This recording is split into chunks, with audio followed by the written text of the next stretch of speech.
Hi, I'm Tim. Welcome to Watchbox, and thanks for logging on. If you love this watch, email me, tmosso@thewatchbox.com. It's in the description below.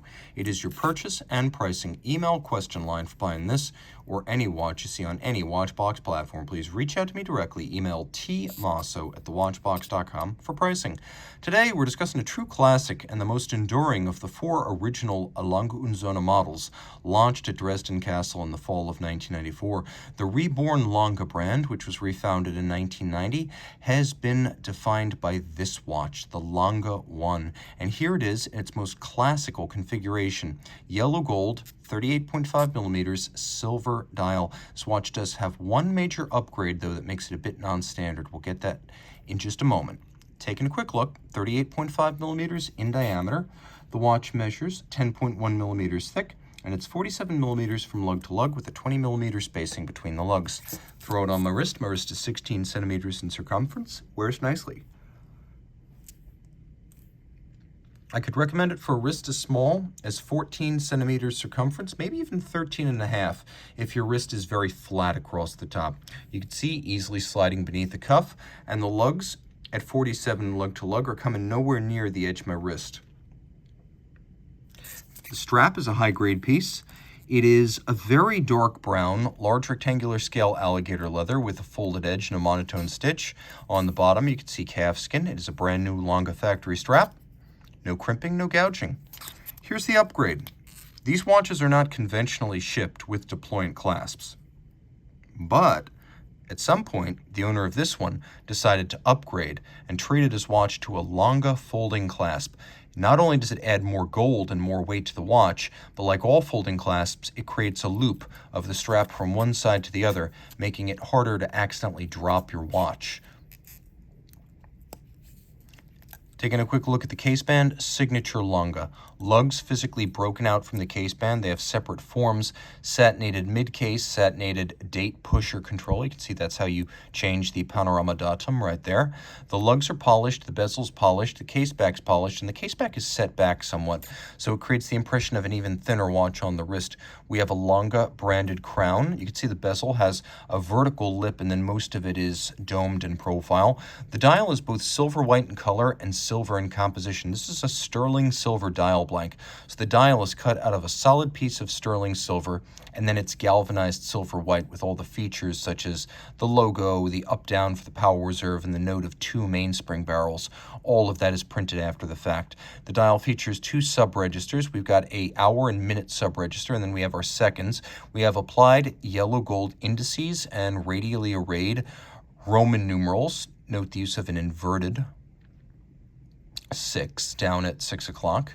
And then we have a gold frame for the date window. The reason all these hands and applied features are gold, not just because it matches the case, but because over time they will not oxidize and tarnish. There's always a small amount of natural moisture inside a watch. Well, here that's taken care of. We do have a power reserve indicator, twin mainspring barrels, manual wind, 72-hour power reserve, and we have up and we have down. That's how you tell the difference. We have a stop seconds function for the constant seconds register, and we turn it all over. Caliber L9010. So what a Lange movement number means is L is Lange, 90 is the year work started on the movement, 1 means it was the first movement started that year, and then 0 is the revision. So first model, second model, third model, different revisions through time. You can see this watch, which was actually sold in the year 2000, has the original 9010. So this is the first version of the movement. And you can see that early on, as today, Lange sourcing its cases from suppliers. You can see that there's a Swiss hallmark on here. That's how you know. Actually, if we go back to the deployant clasp, not only can you see that there is a Swiss hallmark on it, but you can even see that B. That's the symbol of Brogioli, which is a supplier in Italian Switzerland, down in Ticino. They make clasps, bracelets, and cases for a lot of companies. And they are the manufacturer of the bracelet and the clasp on the Odysseus sports watch, for example. There is a pusher adjuster that has an excellent tactile quality to it for rapidly cycling the double-digit date. Fun fact, the Lange double-digit date was actually a JLC patent that Gunter Blumlein, who was the chief of both companies, gave to Lange, and JLC later went on and created their own separate double-digit date on a new patent. Turn it all over. You can see the movement designed to look like a pocket watch caliber from the 19th century. So we have German silver bridges and plates. That's a nickel copper zinc alloy with the copper giving it that golden hue. We have a 3/4 bridge style profile, though there are access panels that can be removed individually to aid in servicing. And we have glasuta stripes across the bridges, freehand engraving on the balance cock done with a burin and eye-hand coordination. Each one is its own little work of art. We have both polished screws and fire blued screws. We have them both. Black polished steel swan's neck fine adjustment mechanism, and then a black polished steel cop to the escape wheel cock. You can see this cap here. It's not just black polished steel. It's beveled on its edge, and then where the bevels meet, you have that sharp crease, so an interior angle. This movement does have one interior angle, and on steel no less, which is a difficult material to finish. You can also see golden chaton, these little cups holding the pivot jewels. Back in old-timey East German watchmaking, so think the 19th century, the equipment to precision press a jewel into a bridge or a plate wasn't always available, so a precision golden chaton would be created, and then the jewel pressed into that, and then the cup set into the bridges and plates and fixed in place using screws. That's why you see that. And you can see that even the access panel edges have been beveled. So this is a beautifully decorated movement with engine turning on the base plate, all of it water resistant down to 30 meters.